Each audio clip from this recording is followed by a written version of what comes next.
Sabi ni Sir Aaron, paano daw yung tamang entry, anong time frame combo gagamitin, at saan magte-take profit.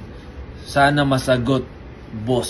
So, ito yung continuation ng previous na free content tutorial natin na ano yung BOS or CHOC. So, ito yung continuation, paano ka mag-entry or saan ka magtitipi after mong ma-identify yung CHOC or BOS. So, tignan natin sa video na to. Okay, so nandito tayo ngayon sa trading view. Dapat meron kanyan. Then, anong time frame ba dapat gagamitin? So, dito sa example na to, gamitin niyo yung 15-minute time frame. Okay? Then, first of all, dapat alam mo paano mag-identify na ng BOS or CHOC. So, sa example na to, identify natin yung breakup structure. Ito yung nakikita kong high na nabasag niya tong high na to. So, meron kang breakup structure pataas, tama? Ito yung low, ito yung high. Then, itong impulse move na to, nabasag niya tong low na to. So, anong tawag dyan? Change ng trend from uptrend to downtrend. So, meron kang CHOC na tinatawag. So, markahan mo yan, CHOC.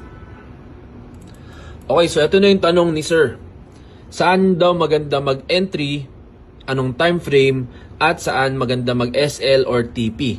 So, tuturuan kita ng pinakasimpleng method paano mo ma-maximize yung BOS or CHOC. So, pupunta ka dito sa left side, click mo itong mga line na dyan.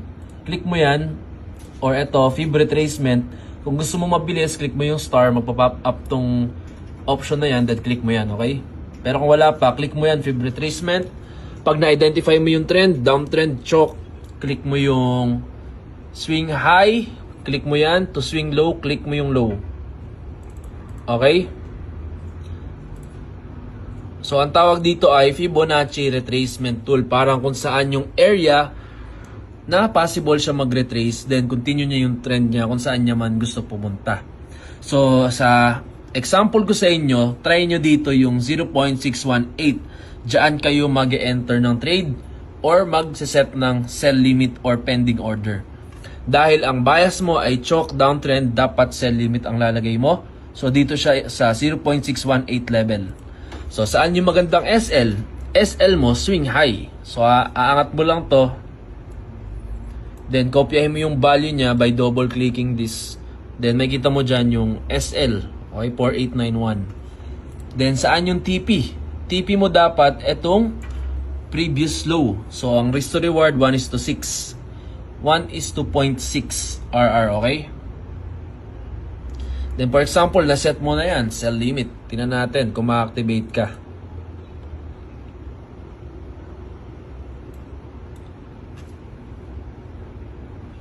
Okay, na-activate na. So, running na yung sell mo dyan. Then, boom. O, TP hit. So, yan, di ba? CHOC. Identify mo naman ano yung structure na next. So, ganito yung nakita ko dyan. So, si Gold nag-create ng high, low, pullback, or retrace dito sa 0.618. Then, na-break niya tong previous low. So, kapag na-break yung previous low, anong tawag? After ng CHOC? Tama, BOS ang tawag dyan. So, yan, meron kang another BOS. So, kapag may BOS, anong ibig sabihin? Based sa previous video, kapag may BOS, possible trend continuation. Kapag may CHOC, change siya ng trend. Okay? So, or reversal. Mga ganon. So, dahil downtrend ka pa rin, plot mo uli yung Fibonacci Retracement Tool dito sa gilid. Click mo lang yan. Tapos, from swing high to swing low, click mo rin. Then, identify mo yung 0.618. Saang level siya? Makikita naman dyan. 4.781. Diyan mo uli ilalagay yung sell limit mo. Then SL mo dito uli sa swing high mo sa 15M. Ayan. Tapos TP low uli. Previous low. So yan, fix na yan yung sell limit mo, pending order ang tawag diyan. So execute mo siya sa MT5 mo or MT4 kung saan ka nagte-trade as pending order sell limit. Ayan, bumaba pa siya. Dapat iusog mo rin tong Fibonacci Retracement Tool mo sa ilalim. Tapos, adjust mo yung entry mo. 0.618. Then, SL, angat mo. Pantay sa taas. Swing high. TP, baba mo uli. Kung saan yung pinaka-low.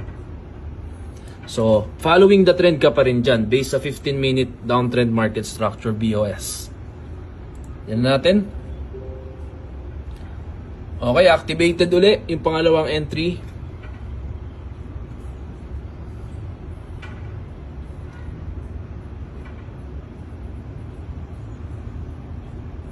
Okay. Boom! TP hit. So, ganun lang kasimple kapag nasa downtrend market structure ka na BOS or CHOK. So, una, identify 15-minute, go to 15-minute, identify mo yung trend kung may CHOK or BOS, then gamit ka ng Fibonacci retracement tool kapag downtrend, plot mo from swing high to swing low, then enter ka sa 0.618 sell limit, then TP below this low, SL below this, up above this high, then yung ang RR mo is 1.6 RR, okay? 1 is to 1, 0.6, 1 something. So, basta yan, yung RR niyan, 1.6, mga ganyan. 1 is to 0.6, yan. So, hanapan naman natin, paano kapag uptrend? Sige, antay natin magka-chok sa 15M. Paano naman, Sir Migs, kapag uptrend na siya? So, ito pa rin yung market structure, no? Downtrend pa rin yan. Abang tayo ng uptrend.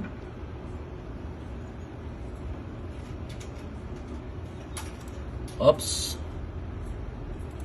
Ito, na-break. So, mayroon calling downtrend. Pero try naman natin kasi yung uptrend naman. That makita tayo ng CHOK pataas.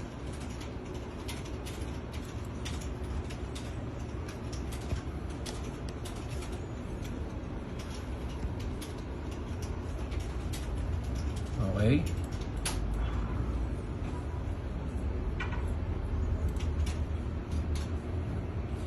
By the way, ang tawag dito ay backtesting. Ganito yung ginagawa ko madalas kapag may tinetest akong strategy. So ito na yung naging structure ni gold. Pakita ko sa inyo. So si gold, ito yung low, umangat siya, tapos bumagsak siya. Then ito yung current na high mo. Ano nangyari? Nag-change siya ng trend, tama? Ito na yung CHOK mo. Change ng trend from downtrend BOS BOS to CHOK pataas. So, ang gagawin mo naman, kuha ka ulit ng Fibonacci retracement tool dito. Ayan. Kapag uptrend, plot mo naman yung swing low to swing high. Ganun lang ka-easy. Then, identify mo yung level ng 0.618. Doon ka magba-buy limit. Then, SL dito lang sa low. TP dito sa high. Previous high. Then, yun na. Buy limit mo na yan. Oops, nag-adjust siya. Kung makapapansin mo, di ba, nag-adjust pa siya. Adjust mo rin yung Fibonacci retracement tool. Then, na-adjust mo ulit yung entry mo. Dapat pantay siya sa 0.618 level. Ito. Ayan, okay? SL low, TP previous high.